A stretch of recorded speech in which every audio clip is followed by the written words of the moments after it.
En esta ocasión le vamos a presentar el folleto de Relaciones Humanas por el Dr. Edgar Amílcar Madrid Morales, publicado por el Seminario Teológico Cuáquero junto a Amigos de Santidad, Chiquimula, Guatemala, en el año 1996. Uno de los problemas principales de la sociedad humana es la adecuada comunicación y relación constante entre los individuos que la componen. Lamentablemente no existen cursos de relaciones humanas en las carreras comunes de la educación sistemática y se imparten pocos cursillos sobre este tema. Además, cuando se imparten cursos o cursillos sobre relaciones humanas, los mismos son bastante vagos debido a la enorme escasez de fuentes bibliográficas sobre el tema. De manera que es urgente proveer material de relaciones humanas que se presente de una manera específica y concreta. Es por esa razón que se hizo el esfuerzo de presentar en este tratado algunas nociones concretas de relaciones humanas para que sirvan para impartir cursos y cursillos sobre el tema. Comenzamos por presentar algunos conceptos primero. Para comprender correctamente el concepto de relaciones humanas, se hace necesario analizar primero su significado etimológico. La palabra relación viene del latín relatio, que es el participio de refero, que viene del verbo fero, que significa mover o llevar, y re, que significa volver a, opuesto, lo de atrás, otra vez. Entonces, si se unen re con fero, o sea, refero, significa mover de atrás hacia el presente. La palabra humano viene también del latín humanus, que significa lo relativo al hombre. Ahora, conceptualizando, aunque en su etimología la palabra relación nos tiraría al pasado, conforme a la evolución semántica de las palabras, relación también tiene un significado presente, como lo es la intercomunicación entre los seres humanos, que es la que interesa en este caso. Entonces, puede conceptualizarse relaciones humanas como el conjunto de comunicaciones y convivencia amistosa entre los individuos que conforman un grupo social. Comenzamos por ver los tipos de personas. Según el conocimiento de su intelecto, las personas se pueden clasificar de diversas maneras, pero se presenta a continuación una clasificación relativa al conocimiento que tienen de su propia intelectualidad. A. Están los que saben que saben. Estos son personas conscientes de su buen intelecto. Normalmente son pocas y modestas. Cuando alguien les contradice insistentemente la verdad que sustentan, prefieren callar y no discutir con la ignorancia de su adversario. B. Están los que no saben que saben. Estos son personas que tienen un buen intelecto, pero no están conscientes del mismo. Son más que los anteriores, aunque no tantos, y por su timidez no desarrollan todo su potencial intelectual. No saben que saben mucho más de lo que se imaginan. C. Están los que no saben que no saben. Estos son personas que no están conscientes de su muy bajo intelecto, pero en su propio concepto son grandes eminencias intelectuales y actúan como si lo fueran. Normalmente son muy vanidosos y desprecian a todos los demás como poco intelectuales. Sin embargo, los que sí saben que saben sonríen de ellos en silencio y no les ponen cuidado. Lamentablemente hay muchos de este tipo. D están los que saben que no saben. Estos son personas que están plenamente conscientes de su poco intelecto y no pretenden tenerlo. Normalmente son personas poco dotadas y de carácter humilde. Pocas personas pertenecen a este tipo. Hablamos ahora de las diferencias individuales. El problema fundamental de las relaciones humanas radica en las diferencias individuales. Tiene que reconocerse, no hay personas idénticas. Todo individuo es diferente a los demás, aun cuando pertenezcan a una misma raza y cultura. Muchas diferencias se dan por razones biológicas, sea por la distinta fisonomía del cuerpo humano heredado o por los defectos físicos adquiridos durante la vida. Así se ven diferencias de raza, color, altura, grosor, belleza, etc. Aún los gemelos llamados idénticos son diferentes. Los padres, novio o novia, siempre los identifican. También hay diferencias de carácter social, intelectual, religioso u otro. Lo que es verdadero es que las diferencias individuales son constantemente barreras para las buenas relaciones humanas. La raza negra, por ejemplo, es normalmente muy resistente al sol y calor, pero muy sensible al frío. La raza blanca, por el contrario, es muy sensible a la luz solar y el calor, pero menos sensible al frío. Este factor provoca inconveniencias muy serias en el matrimonio mixto, en donde el esposo negro exige que la calefacción se mantenga a muy alta temperatura, mientras que la esposa blanca requiere una temperatura templada. Todo esto provoca fricción que podría evitarse. Entonces, para lograr buenas relaciones humanas, se hace indispensable estar conscientes de tales diferencias para prestarnos unos a otros las consideraciones pertinentes. Hablamos ahora del egoísmo humano. Las diferencias individuales no serían un factor tan dificultoso en las relaciones humanas si no existiera el egoísmo humano que es tan común. Lamentablemente, la mayor parte de individuos han sido formados en una fuerte influencia freudiana, con un enorme fortalecimiento de su yo. Eso es lo que genera el egoísmo, que es la causa principal de las malas relaciones entre los humanos. Para una mejor comprensión de este factor, se hace necesario comprender algunas de las teorías sobre la personalidad. Hablamos ahora de algunas teorías de la personalidad.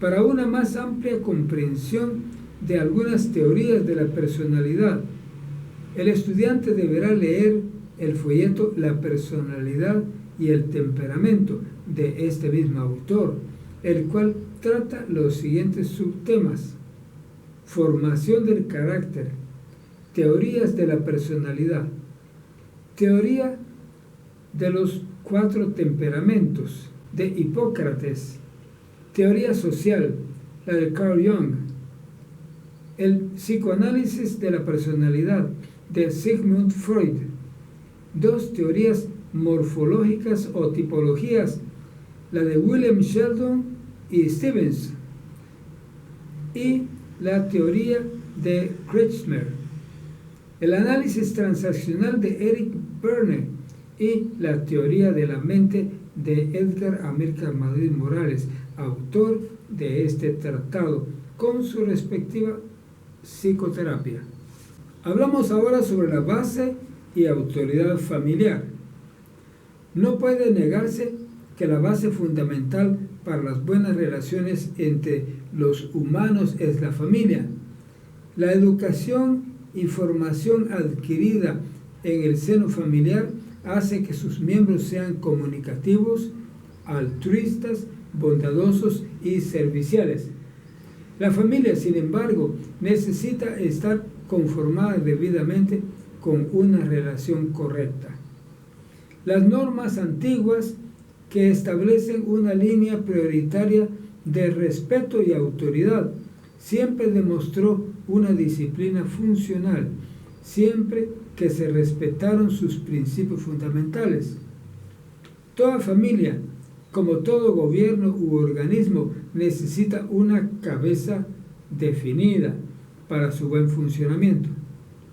Si en una nación hubiere dos autoridades máximas, habría conflicto permanente o constante. Lo mismo en el hogar. Si hay dos o más autoridades, siempre habrá desorden y confusión de anarquía.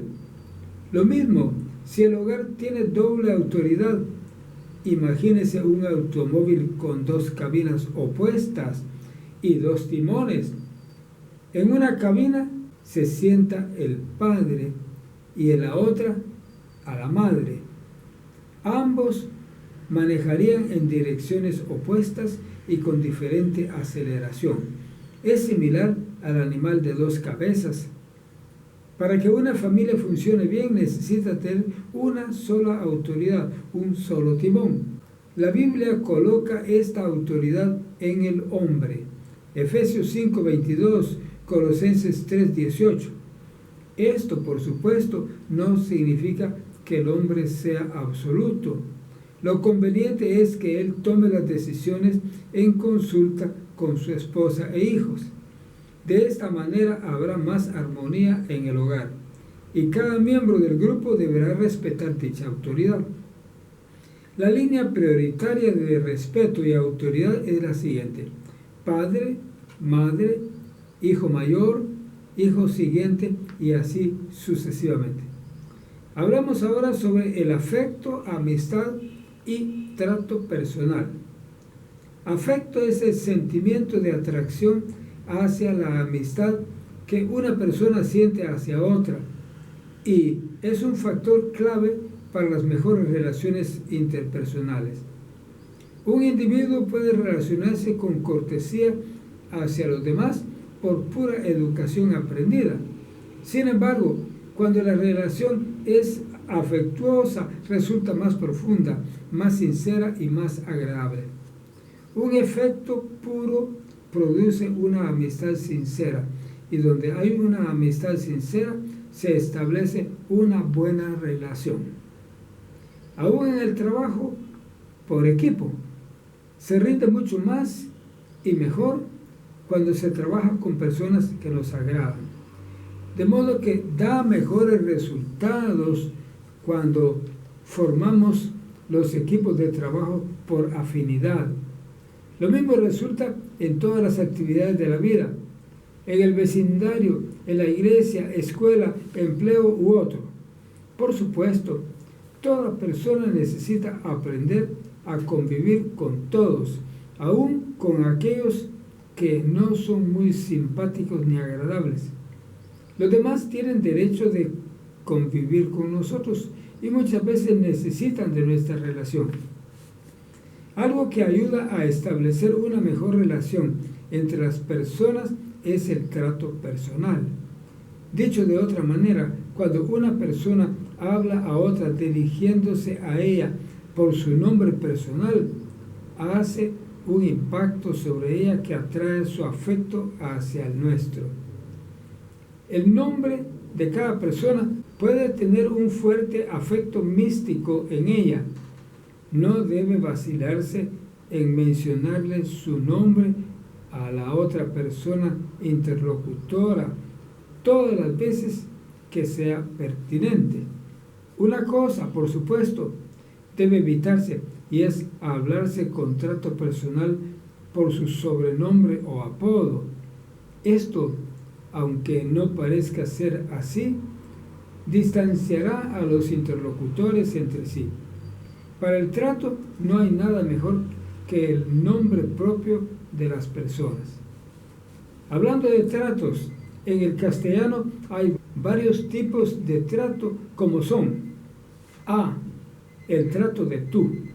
Es el trato clásico y lamentablemente la mayor parte de personas no lo conocen bien y cometen multitud de errores al usarlo. Si no se conoce bien, es mejor no usarlo. Al tiempo presente, este trato implica confianza. Es el más indicado para escribir todo diálogo, cuento, novela u otras. Para aquellos que familiarmente se tratan de vos, es incorrecto y extremadamente inaceptable que lo escriban así. Por escrito debe tratarse de tú. Cuando se utilice, debe hacerse conociendo toda su corrección y estructura. B.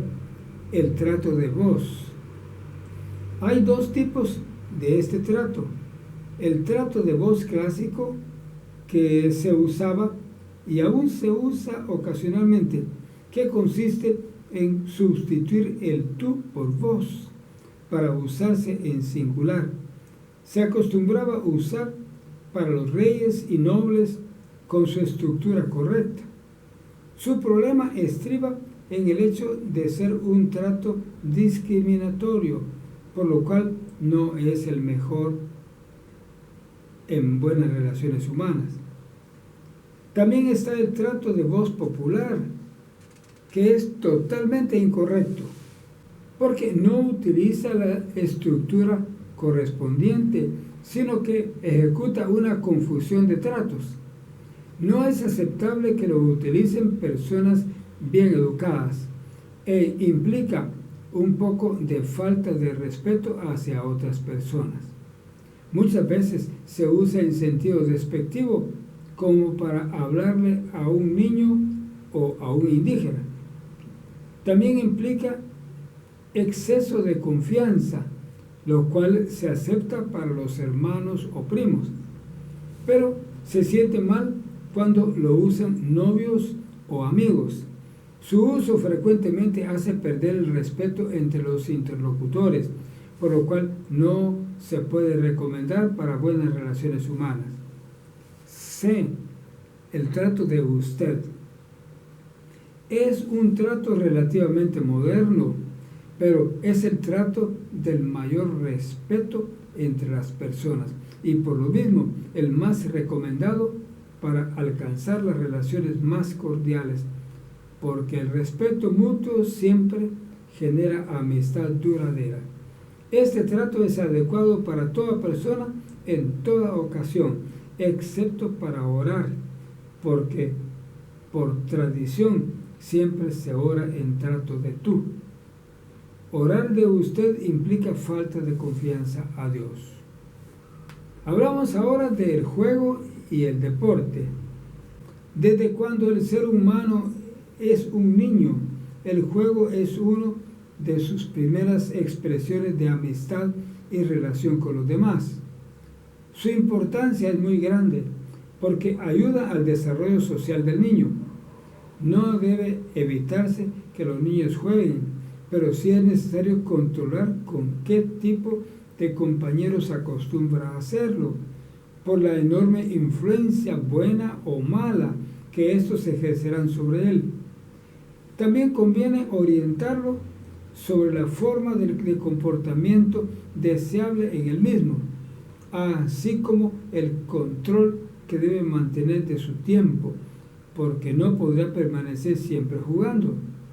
Es necesario que estudie, trabaje, juegue y tenga tiempo para estar con sus padres y hermanos. En lo que se refiere al deporte, la cosa cambia un poco, ya que este encierra competencias serias y riesgos enormes. Es común escuchar que se fomenta el deporte para contrarrestar la delincuencia, pero esto no parece dar el resultado deseado, porque se ha vuelto norma común entre deportistas profesionales su adicción al homosexualismo y drogas. Sobre esto se agrega la constante violencia derivada del deporte sistemático. Es común que se anuncia un torneo para el acercamiento de los pueblos, pero después de un juego se acaloran, golpean, hieren y mucho más. Por estas razones y otras, el deporte no es lo más recomendado para las mejores relaciones humanas, mientras que el juego no sistematizado sí. Hablamos ahora de la solidaridad humana. El ser humano fundamentalmente es uno, aunque está constituido por muchas personas. De igual manera como Dios es uno, pero está conformado por 3 personas. En el caso de los animales, no. Ellos son muchos. Hay elefantes, micos, perros, caballos y muchísimos más. En el caso del hombre, aún existiendo muchas razas, siempre son hombres. Se puede decir que el hombre es uno. Ahora bien, si el hombre es uno, cada persona que conforma ese conjunto humano debe coadyuvar al bienestar común de todos los humanos. Cuando se habla de solidaridad, no debe pensarse en la solidificación de grandes grupos para alcanzar objetivos muchas veces injustos o acuerpar grupos de manera irracional. La solidaridad humana tiene que ver más bien con la cooperación de todos los seres humanos para superar las inconveniencias de la pobreza y el sufrimiento humano. Tal solidaridad es la que refuerza una relación positiva y constructiva del bien común. Hablamos ahora de la comunicación interpersonal. El problema principal en las relaciones humanas es la comunicación interpersonal. La mayor parte de conflictos entre las personas se dan por falta o inadecuada comunicación. Casi siempre hay elementos de juicio que no se han comprendido correctamente, los cuales generan prejuicios que a su vez producen conflictos. También hay personas que les encanta la comunicación modificada o distorsionada de una verdad con fines de quedar bien con alguien, sin pensar que tal tipo de comunicación, bien o mal intencionada, perjudica gravemente la buena relación entre las personas. Esto se conoce generalmente como chisme. Para corregir una mala o deficiente relación interpersonal, es necesario comenzar por establecer una comunicación genuina. Conviene que se realice un diálogo sincero entre las partes, pero que sea plano, o sea, que se exprese todo lo expresable. Una vez conocida la verdad tal como es, se superará todo conflicto. Para todo esto es necesario que haya buena voluntad entre todas las partes y un deseo de vivir conforme al consejo de Romanos 12:21, que dice: no seas vencido de lo malo, sino vence con el bien el mal. Hablamos ahora del noviazgo y el matrimonio. Uno de los medios más comunes de relación interpersonal es el noviazgo, que culmina en el matrimonio. Sin embargo, debe aprenderse una serie de normas con el objeto de que tales relaciones sean apropiadas y con buen éxito. En Génesis 1, 27 al 28a dice: y crió Dios al hombre a su imagen, varón y hembra los crió, y los bendijo Dios, y díjole Dios: fructificad y multiplicad y henchid la tierra.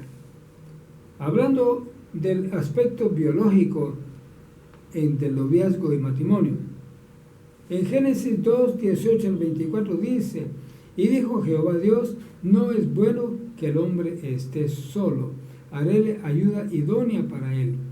Formó pues toda bestia del campo y toda ave de los cielos y trájolos a Adán. Mas para Adán no halló ayuda que estuviese idónea para él. Y Jehová Dios hizo caer sueño sobre Adán. Entonces tomó una de sus costillas, y de la costilla hizo una mujer y trájola al hombre.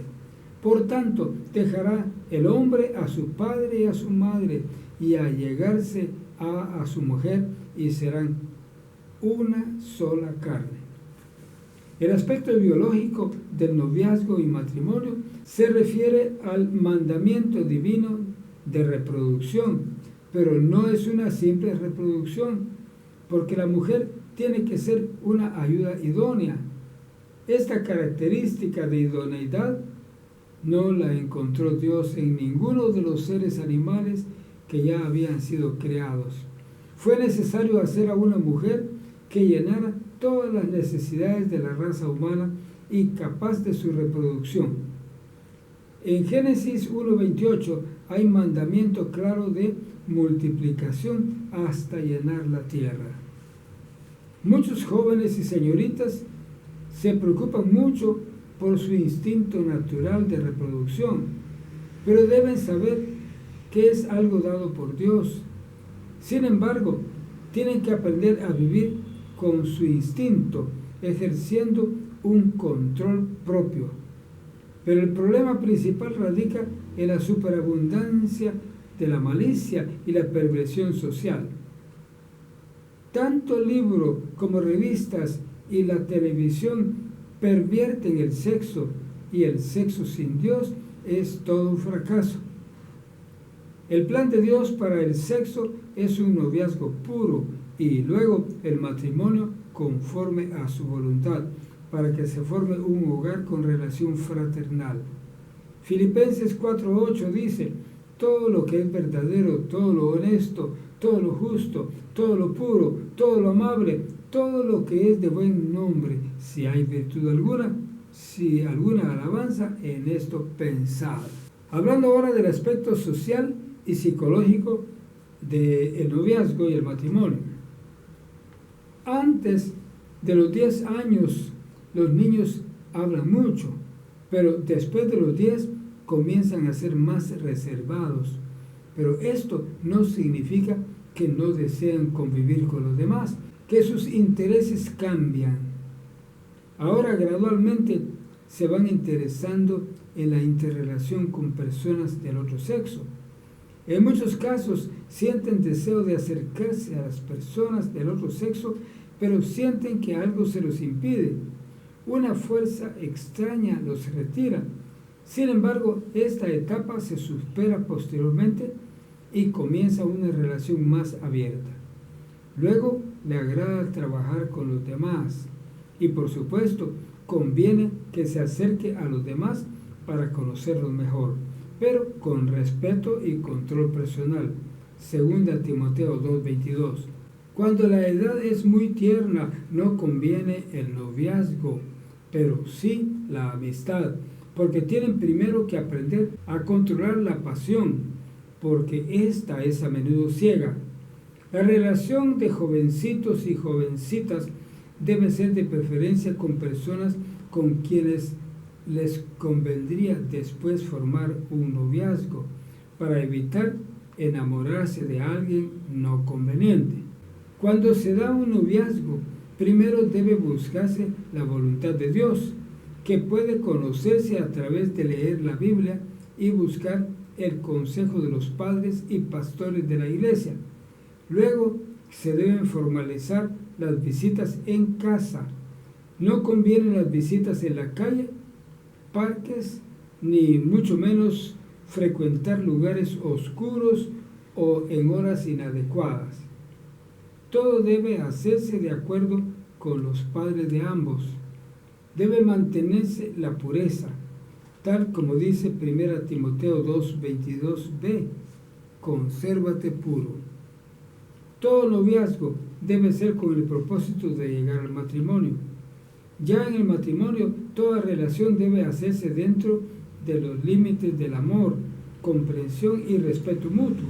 Toda diferencia deberá dilucidarse a través de la oración y el diálogo franco, pero sincero y amable. Y cuando la situación parezca muy difícil, conviene que se busque el consejo de un ministro de Dios. Hablando ahora del aspecto espiritual del noviazgo y matrimonio. Tanto el noviazgo como el matrimonio tienen toda una connotación espiritual. Apocalipsis 19, 7 al 8b. El matrimonio no es un simple contrato social, sino una forma de honrar a Dios. La esposa ha sido llamada a ser una ayuda ideal para su marido, de manera que puedan ambos servir a Dios. De modo que el matrimonio siempre debe realizarse entre fieles seguidores de Jesucristo y jamás fuera del matrimonio. En el noviazgo debe cuidarse mucho que no se manche la vida espiritual. Por eso debe cuidarse de no hacer payasadas en la calle que despertarán críticas y muchos chismes. También debe cuidarse de no tener intimidades, porque la mucha confianza empuja al fracaso moral. En todo conviene mantener un corazón puro y sin mancha, sin olvidar la linda figura que Dios hace del matrimonio, comparándolo con la relación santa entre Jesucristo y la Iglesia, que se presenta a Él sin mancha ni arruga. Efesios 5, 22 al 27. Hablamos ahora de las relaciones laborales. Relaciones laborales son aquellas que se dan entre patronos y trabajadores. Estas son a menudo motivo de gran fricción. Por un lado, es común que los trabajadores tengan un concepto equivocado de la solidaridad y la aplican en forma no racional, lo cual genera movimientos y hasta violencia injusta. Para mejorar las relaciones laborales se hace necesario tomar en cuenta las dos partes. Por un lado, los patronos deben ser más justos, en el sentido de que los salarios deben ajustarse más a la realidad financiera de la empresa, siendo estos acordes a las ganancias. Y las condiciones de trabajo deben ser tomando en cuenta la condición y necesidades humanas. Por otro lado, los trabajadores también deben ser justos. Si los trabajadores no trabajan a conciencia, la empresa no estará en capacidad financiera de subir sus condiciones al trabajador. Muchos obreros han hecho quebrar a la empresa para la cual laboran y han perdido su buen trabajo que tenían. Por otro lado, no hay razón de hacer huelgas simplemente por lo que falsamente llaman solidaridad, porque generalmente algún trabajador ha sido sancionado por su mala conducta. Los demás no tienen razón para reaccionar. Las actitudes del trabajador son determinantes para mejorar sus propias condiciones de trabajo. Si un trabajador exige algo, lo más probable es que no lo logre, pero si lo solicita educadamente, es más probable que lo consiga. Por esa razón, cuando se hacen huelgas u otros medios violentos, ambas partes endurecen su posición y no se alcanza un acuerdo. Para todo esto es mejor actuar con una buena psicología y los resultados serán sorprendentemente positivos. Una buena relación laboral resultará en mejores condiciones para el trabajador. Hablemos ahora de las relaciones indeseables. No todas las relaciones que se realizan entre los seres humanos son del todo deseables. Hay varias de carácter negativo que hace falta desestimular. Y en esto la escuela tiene mucho que hacer. El hecho de que sean de carácter negativo no hace que no constituyan una relación. Sin embargo, sería mejor si no existiesen. La existencia de pandillas, maras o delincuencia en general constituyen una amenaza a la sociedad y se dan por múltiples causas como una mala orientación o falta de corrección apropiada en el hogar. Mucho de esto se da por el descuido de los padres de familia al permitir que sus hijos adquieran amistades indeseables. En general, toda amistad demasiado estrecha puede traer malas repercusiones y es conveniente evitarlas a tiempo. Es aquí donde hace falta un hogar bien equilibrado. Hablamos ahora del civismo y nacionalismo. Así como se dan las relaciones interpersonales, también se dan las de carácter nacional e internacional.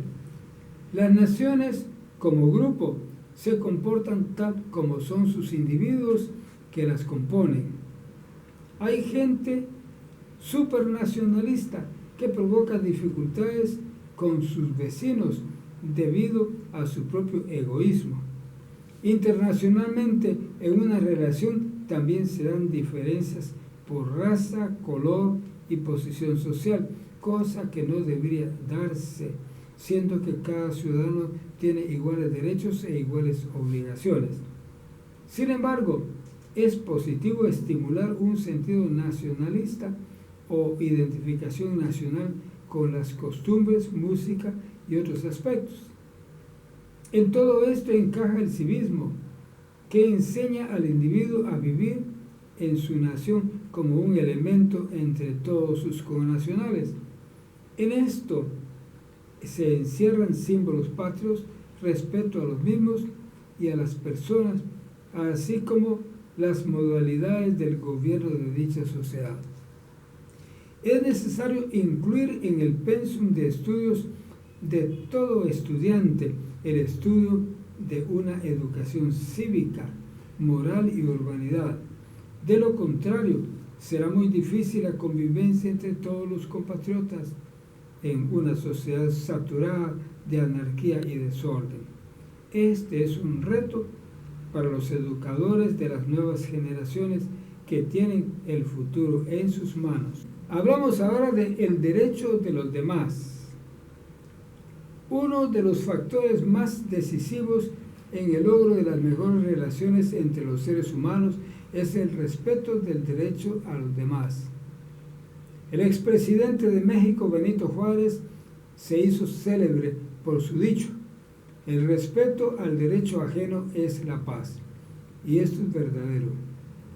Si se desea mantener una amistad sincera y duradera, se hace sobre la base del respeto mutuo, porque nuestro derecho termina donde comienza el derecho de otro, si por el nuestro el otro resulta afectado.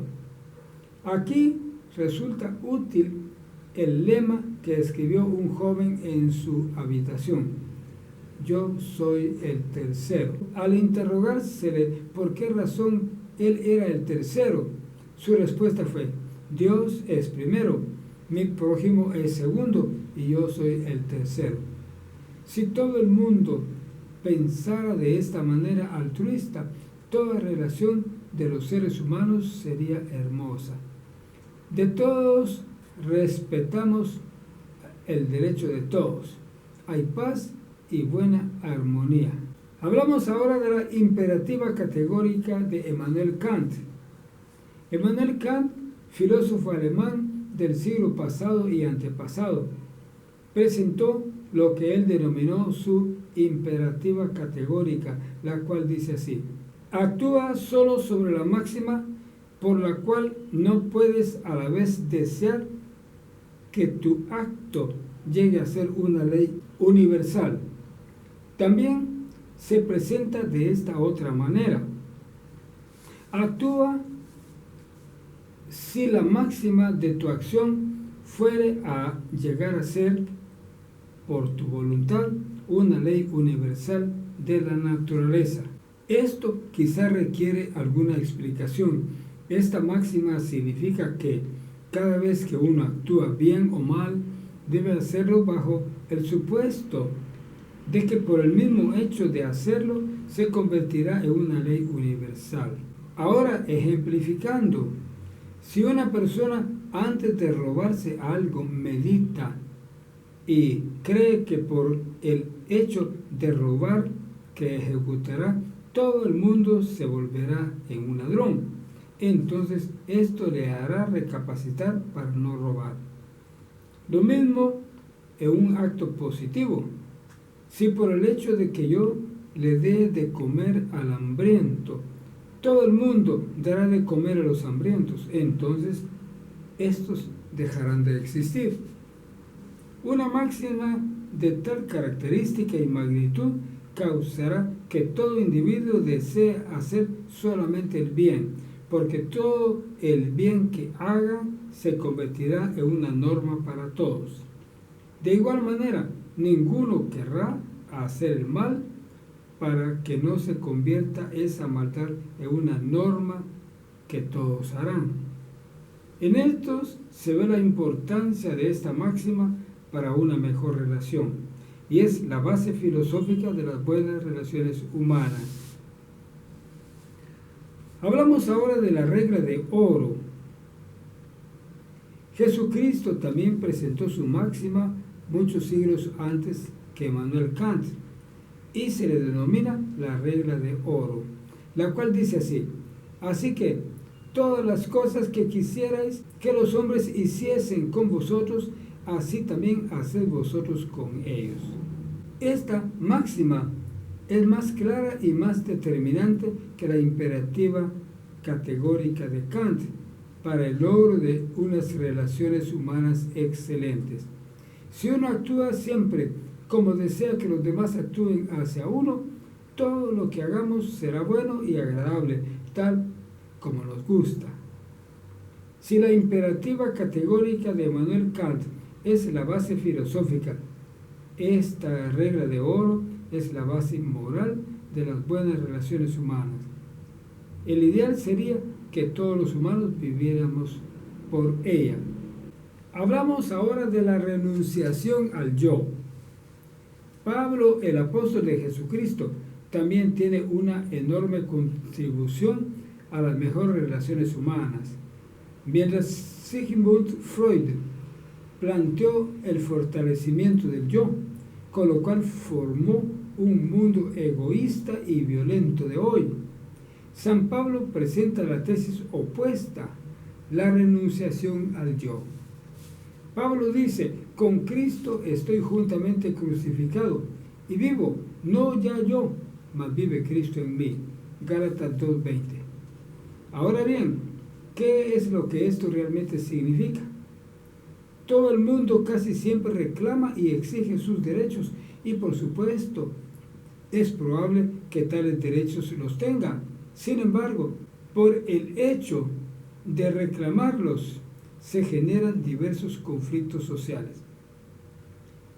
La propuesta de Pablo es que uno voluntariamente renuncie a sus propios derechos para dar lugar a los derechos de los demás. Si esta renunciación se hace de corazón, no se pierde la paz ni la tranquilidad, pero se evitan muchos conflictos. Esta es una forma de evitar dificultades con la gente conflictiva. Por otra parte, si todo el mundo renuncia a su yo, entonces la cosa será sumamente agradable. Hablamos ahora de las actitudes deseables. Para el logro de las mejores relaciones humanas, puede recomendarse las siguientes actitudes y virtudes. 1. Comprensión. Que cada persona aprenda a comprender la situación en la que se encuentra y con la que actúan los demás. 2. Conversación. Que cada uno aprenda a conversar con los demás. La conversación puede generar amistad y buena relación. 3. Amabilidad. Que cada uno sea atento y amigable hacia los demás. 4. Bondad. Que se ejecute el bien de cada uno hacia todas las demás personas. 5. Caridad. Que se hagan buenas obras y regalos hacia los necesitados. 6. Amistad sincera. Hace falta fomentar la amistad entre todos, pero sin hipocresía. 7. Serviciabilidad. Que cada uno esté listo y dispuesto a servir a los demás en todo aquello que sea posible. 8. Reconocimiento de los demás. Se hace necesario reconocer las capacidades, cualidades, triunfos y virtudes de los demás. Hablamos ahora de la conmoción de grupos. Las relaciones humanas en el mundo de hoy están por el suelo, muy bajas.